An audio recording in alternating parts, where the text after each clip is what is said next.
Wes, jumpa lagi di Pah Kekem episode kelima. Hari ini guys, kita pengen ngebahas tentang Corona. Corona. Ya, di era virus Corona yang kayak gini, ada kabar baik nih guys, bahwasanya ada 30.432 narapidana bebas dari penjara untuk cegah Corona. Dan katanya juga ada narapidana tipikor atau tindak pidana korupsi yang bebas guys. Kita tahu sendiri di dalam era virus corona ini sesuatu yang nggak kita inginkan itu memang betul-betul terjadi kepada negara kita tercinta. Kayak ekonomi kita turun, terus dolar sampai 16.000, bermacam-macam kejadian yang tidak menyenangkan itu terjadi. Dan aku pengen ngebahas tentang politik selaku aku adalah mahasiswa ilmu politik di salah satu perguruan tinggi yang ada di Jakarta. Aku pengen ngebahas dalam sisi pandang millennials nih guys. Terkadang apa yang kita lihat itu bukan apa yang sebenarnya terjadi. Itu yang harus kita garis bawahi. Apa yang kita lihat bukan apa yang sebenarnya terjadi. Di dalam era politik demokrasi yang saat ini sedang kita jalankan di Indonesia, politik itu menjadi hal yang tumpang tindih, yang terkadang tidak bisa kita lihat hanya dari satu sudut pandang atau perspektif, melainkan dari berbagai perspektif. Yang kita pengen bahas di era virus corona ini, bagaimana sih kita harus memandang politik? Siapa yang menjadi korban, siapa yang mengambil keuntungan, dan siapa yang harus bertanggung jawab atas ini? Itu yang harus kita pikirin. Sekarang guys, lo harus tahu semua, ada sekitar puluhan ribu buruh yang di PHK dan ratusan ribu buruh yang dipekerjakan di rumah. Ada ribuan karyawan yang di PHK dan ada puluhan ribu yang harus dipekerjakan di rumah. Kenapa hal ini bisa terjadi? Karena ada asesmen resiko di situ dalam menjalani sebuah bisnis. Kita tahu sendiri kalau misalnya anak-anak finance pasti tahu semua investasi-investasi luar itu di Indonesia dicabut. Banyak yang mencabut, investornya pada ngambil duitnya dan kabur. Bukan kabur sih, pada ngambil duitnya dan balik ke negaranya. Karena kita melihat ekonomi yang tidak stabil. Pada podcast kita hari ini, gue pengen bilang sama kalian bahwasanya semua yang kita lihat saat ini itu adalah agenda setting. Agenda setting. Kenapa? Karena di dalam politik mau di seluruh dunia, mau bukan cuma di Indonesia, di Amerika, Singapura, di seluruh dunia lah, di semua negara. Media itu memang harus didesain bagaimana caranya itu media ini bisa menjadi obat penenang bagi masyarakat. Obat penenang yang seperti apa? Obat penenang terkadang kita nggak berbicara konteks Indonesia. Terkadang di berbagai negara itu terkadang pemerintahnya memberikan racun kepada rakyatnya, menyuntikkan racun kepada rakyatnya. Tetapi media inilah sebagai obat penenang. Agar kenapa racun-racun ini tidak membuat pada masyarakat itu ketakutan. Tidak membuat masyarakat ini gempar, viral, membuat masyarakat yang akhirnya terjadi kericuhan. Jadi media sebagai objek di sini, guys. Objek yang bisa memberikan dampak yang betul-betul signifikan agar bisa menenangkan masyarakat. Itu kalau kita berbicara konteks di semua negara. Tapi kalau di Indonesia, negara kita tercinta ini, peran media sangat besar untuk Untuk menjaga kestabilan negara. Untuk menjaga kestabilan Indonesia. Yang kita perlu ketahui dalam era virus corona ini, ada yang mengambil keuntungan, ada yang harus dihancurkan di sini. Kita bisa melihat berbagai sektor itu runtuh, di mana sektor ekonomi, sektor bisnis, semuanya itu mulai gamblang, bro. Mulai penurunannya itu sangat jauh. Kalau kita berbicara masalah politik, kalau dosen aku bilang, nothing immorality in politics. Jadi nggak ada moralitas dalam politik. Karena politik itu adalah bagaimana kekuatan yang kita punya itu bisa berdampak dan memiliki pengaruh untuk kehidupan orang banyak. Pengaruhnya ini ada dua, pengaruh ke yang lebih baik atau pengaruh yang lebih buruk. Itu tergantung kita. Kalau misalnya kita berbicara masalah sistem negara, demokrasi yang dianut oleh Indonesia itu masih memiliki tumpang tindih yang jauh. Kenapa? Kalau kita berbicara di konteksnya ini virus corona atau konteksnya ini masyarakat, dan misalnya nih, kalau kita ngelihat banyak influencer, napi, tipikor, narapidana tindak pidana korupsi dibebaskan juga. Mereka hanya dia cuma 2/3 masa penahanannya dan dia bisa bebas. Narapidana kalau yang aku baca di Kumparan, pengeluaran bagi narapidana untuk melalui asimilasi dilakukan dengan ketentuan narapidana yang 2/3 masa pidananya jatuh sampai dengan tanggal 31 Desember 2020 boleh keluar karena alasan virus corona. Dan para influencer bilang narapidana korupsi juga masuk. Iya.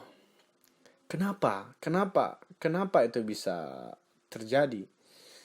Di dalam politik bisa kita asumsikan begini. Para politisi bertanggung jawab atas masyarakat. Itu yang orang tahu, para politisi misalnya DPR, Dewan Perwakilan Rakyat, mereka mewakili rakyat. Itu dalam demokrasi. Tapi yang sebenarnya terjadi di dalam demokrasi ini, yang Anda tidak tahu, di belakang seorang politisi ada orang-orang di balik layar yang kita nggak tahu itu siapa, yang memiliki kekuatan atau pengaruh yang lebih besar daripada masyarakat terhadap politisi. Dan biasanya para orang yang di balik layar ini memiliki kepentingan yang berseberangan dengan masyarakat. Dan politisi itu di tengah, dia tuh dihimpit dengan keinginan masyarakat yang ingin lebih baik dan dihimpit dengan kepentingan-kepentingan orang yang di balik layar. Jadi apa? Jadi apa yang bisa kita ambil? Makanya di saat kita melihat pemerintahan terkadang terkadang ombang-ambing, itulah itu. Keinginan rakyat, masyarakat yang ingin lebih baik itu berseberangan dengan orang-orang yang di balik layar yang ingin mungkin something yang spesial. Mungkin kalau misalnya ada businessman yang di balik layar, mungkin ada orang-orang pemangku kepentingan. Mereka ingin bisnis mereka itu lancar dengan cara apapun. Makanya di dalam negara demokrasi, money politik itu kerap terjadi. Karena apa? Karena cost yang dikeluarkan itu besar. Jadi untuk mendapatkan cost ini atau untuk mendapatkan uang untuk membiayai politik ini, untuk how to get the power, untuk mendapatkan kekuasaan ini, memerlukan orang-orang yang memiliki kepentingan dan uang tersebut. Itulah itu. Itulah menjadi subjek dan objeknya. Itulah kenapa di dalam negara demokrasi, apa yang kita lihat belum tentu itu yang terjadi. Karena apa? Media itu menjadi obat penenang bagi masyarakat. Dan bisa jadi juga media itu menjadi racun untuk masyarakat. Karena tadi yang dibilang sama dosen aku tadi, nothing morality in politics. Jadi bisa saja virus corona yang kita lihat sekarang ini memiliki keuntungan-keuntungan yang bisa didapatkan oleh berbagai pihak. Dan virus corona ini atau COVID-19 ini menjadi wabah yang bisa menyengsarakan masyarakat. Dan yang kita lihat lagi, berbagai berita-berita itu seperti napi pidana korupsi dibebaskan, inilah itulah untuk berita-berita yang kita lihat yang memang betul-betul dibesar-besarkan media, bisa jadi itu untuk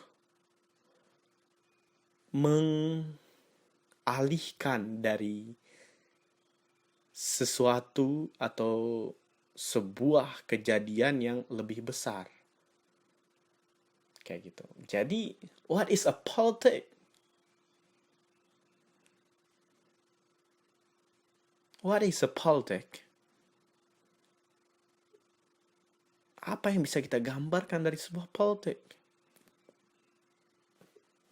Kalau misalnya kata Harold Laswell, politik adalah suatu ilmu yang mempelajari berbagai ruang lingkup negara, di antaranya seperti pembentukan dan pembagian kekuasaan. Ya. Kalau misalnya kata Paul Janet, mengungkapkan bahwa politik merupakan ilmu yang mengatur terkait dengan perkembangan negara, termasuk prinsip pemerintahannya. Kata Ramlan Surbakti, politik memiliki arti tersendiri, yakni sebuah proses interaksi dengan pemerintah serta masyarakat bertujuan menentukan kebaikan terhadap masyarakat yang berada pada suatu wilayah tertentu. Itulah. Kalau kita berbicara masalah sistem, nggak ada sistem yang bagus, yang udah dicoba gitu. Mungkin ada satu sistem yang bagus yang belum kita coba mungkin. Kalau misalnya kita lihat di negara-negara barat, komunis misalnya, masyarakatnya nggak boleh banyak berbicara, tapi semua diatur oleh negara. Tapi di sisi lainnya masyarakat terkekang ini itu, masyarakat pemerintah suka hatinya. Kalau misalnya di negara yang menganut liberal, semua orang bebas melakukan apa yang dia mau, kayak gitu. Tapi apa tuh namanya, free, tapi ada tumpang tindih yang terjadi.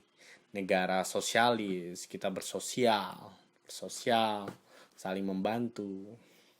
Di negara kapitalis, semua orang saling menginjak. Yang hebat, yang pinter, dia yang akan menang. Yang kalah, dia akan hancur. Bodoh, dia akan hancur. Semua punya sesuatu yang baik, ada sisi buruknya. Ada sisi baik, ada sisi buruknya dalam sistem. Dan mungkin ada yang baik. Aku pernah baca buku Said Kutub, buku-buku penulis-penulis Islam. Mungkin sistem yang turun dari Allah, mungkin itu baik. Tapi kita belum coba ya. Tapi ya kita pokoknya melihat terus sebagai seorang yang kritis, terus mempelajari apa yang terjadi dan bagaimana ke depannya. Karena di dalam negara demokrasi kita memiliki hak sebagai warga negara untuk bisa mengkritisi pemerintah. Karena apa? Karena slogan demokrasi kita dari rakyat, oleh rakyat, dan untuk rakyat. Yang menjadi subjeknya itu adalah rakyat. Maka kita berhak.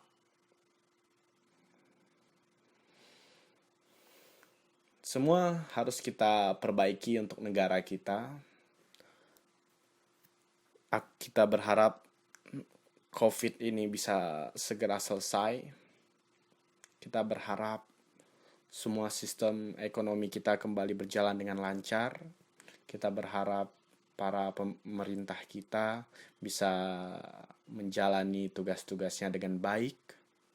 Kita berharap Indonesia bisa bersatu lagi. Kita bisa saling gandengan tangan lagi, salam-salaman lagi. Jangan terlalu pikirin tentang politik, karena politik berubah setiap detik sesuai dengan perubahan mood dan otak manusia. Makanya dari itu aku sebagai mahasiswa ilmu politik, berharap ke depan Indonesia bisa bersatu, Indonesia bisa lebih baik, dan Indonesia bisa keluar dari virus COVID-19 ini sesegera mungkin. Semangat Indonesia, bersatu kita teguh, jangan pernah bercerai, bersatu kita teguh. I love Indonesia. Anak bangsa harus berkarya, anak bangsa harus tunjukkan kalau dia memang bisa untuk membuat negara ini lebih baik. Masa depan negeri ini hanya ada di anak-anak muda. Karena waktu terus berlalu, musim terus berganti, begitu juga generasi. Aku berharap semua teman-teman yang dengar podcast ini, kita bersatu untuk Indonesia maju, kita bersatu lawan corona dengan tetap di rumah aja. See you the next podcast. I love you so much.